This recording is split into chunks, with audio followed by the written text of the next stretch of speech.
నమస్కారం, మీరు చూస్తున్నారు HN9 తిరుపతి జిల్లా కోటపట్టణంలో టీడీపీ సీనియర్ నాయకులు నల్లపరెడ్డి జగన్మోహన్ రెడ్డి తండ్రి దివంగత నల్లపరెడ్డి గోపాల్ రెడ్డి 37వ వర్ధంతి సందర్భంగా గోపాల్ రెడ్డి విగ్రహానికి పార్టీలకు అతీతంగా నాయకులు, కార్యకర్తలు, ప్రముఖులు, స్థానికులు, బంధుమిత్రులు పూలమాలలు వేసి ఘనంగా నివాళులర్పించారు. ముందుగా నల్లపరెడ్డి జగన్మోహన్ రెడ్డి తండ్రి గోపాల్ రెడ్డి విగ్రహానికి పూలమాలలు వేసి నివాళులర్పించారు.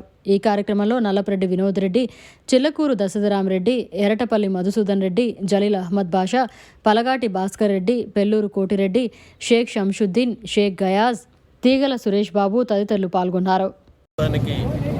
ఒక గొప్ప వ్యక్తిగా అందరికీ అందుబాటులో ఉన్నటువంటి మహానుభావుడు నల్లపరెడ్డి గోపాల్ రెడ్డి గారి 37వ వర్ధంతి సందర్భంగా ఈరోజు అందరూ కూడా ఆయన అభిమానులు, నల్లపరెడ్డి కుటుంబీకుల అభిమానులందరూ కూడా ఇక్కడికి రావడం ఎంతో సంతోషదాయకం. ఎందుకంటే నల్లపరెడ్డి ఇప్పటి తరానికి ఎంతో స్ఫూర్తిగా నిలిచి వాళ్ళు కుటుంబం ఐక్యంగా ఉంటే ఎంత స్థితికైనా ఎదగచ్చు అనేది నిరూపించినటువంటి గొప్ప మహనీయులు వాళ్ళు.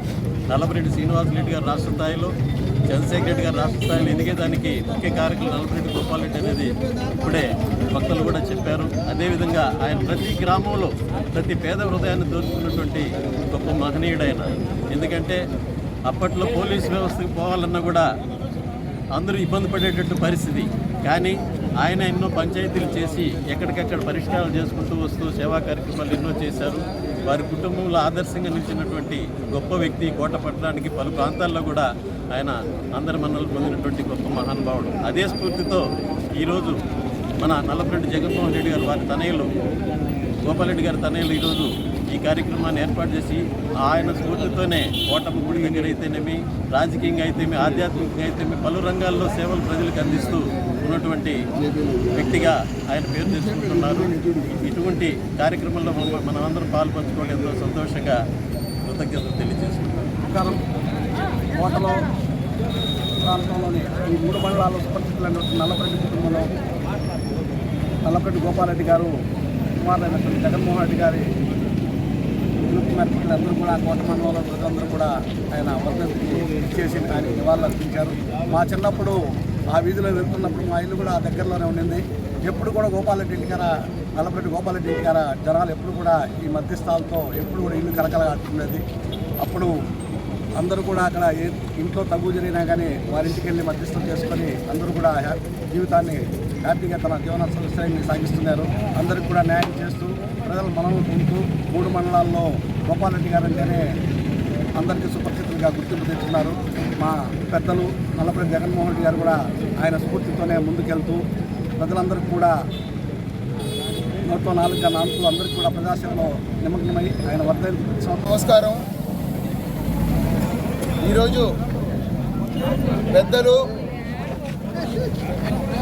నల్లపరెడ్డి కుటుంబంలో ఒక గొప్ప నాయకులు, స్ఫూర్తిదాయకమైనటువంటి నాయకులు తన చివరి శ్వాస వరకు మన గూడూరు కాన్స్టిట్యున్సీలోని వివిధ గ్రామాల ప్రజలు హక్కున చేర్పించుకున్నటువంటి నాయకుడు శ్రీ నల్లపరెడ్డి గోపాల్ రెడ్డి గారి 37వ వర్ధంతి సందర్భంగా విచ్చేసినటువంటి పెద్దలందరికీ, నాయకులకు, కార్యకర్తలకు, అందరికీ కూడా ప్రజలకు నా హృదయపూర్వక నమస్కారాలు. దాదాపు పెద్దలు గోపాల్ రెడ్డి గారంటే ప్రతి ఒక్కరికి, మన చుట్టుపక్కల ప్రాంతాల ప్రతి ఒక్కరికి కూడా ఒక సుపరిచితమైనటువంటి వ్యక్తి. తన సోదరులు నల్లపరెడ్డి చంద్రశేఖర్ రెడ్డి కానివ్వండి, నల్లపరెడ్డి శ్రీనివాసరెడ్డి గారు కానివ్వండి, ఇక్కడ ఎవరికి అందుబాటులో లేని సమయంలో కూడా నేనున్నాను అంటూ ధైర్యం ఇచ్చి మన చుట్టుపక్కల ప్రాంతాల ప్రజలకి భార్యాభర్తల తగువ అయినా, ఆస్తి తగువులైనా, ఎటువంటి పంచాయతీలైనా ఒక రచ్చబండ లాంటి ఒక ఇల్లు స్వర్గీయ గోపాల్ రెడ్డి గారి ఇల్లు. ఆ ఇల్లు ప్రతి ఒక్కరిని హక్కున చేర్చుకున్న ఇల్లు. తన తుది శ్వాస వరకు ఏ పదవి కూడా ఆశించకుండా ప్రజలే, సమాజ శ్రేయస్సే పరమావధిగా ఆయన తన జీవితకాలం మొత్తం సర్వీస్ చేయడం జరిగింది. ఆయన జ్ఞాపకాలను, ఆయన మధుర స్మృతులను గుర్తు చేసుకుంటూ మరిన్ని అప్డేట్స్ కోసం మన HN9 టీవీ ఛానల్ని సబ్స్క్రైబ్ చేసుకోండి.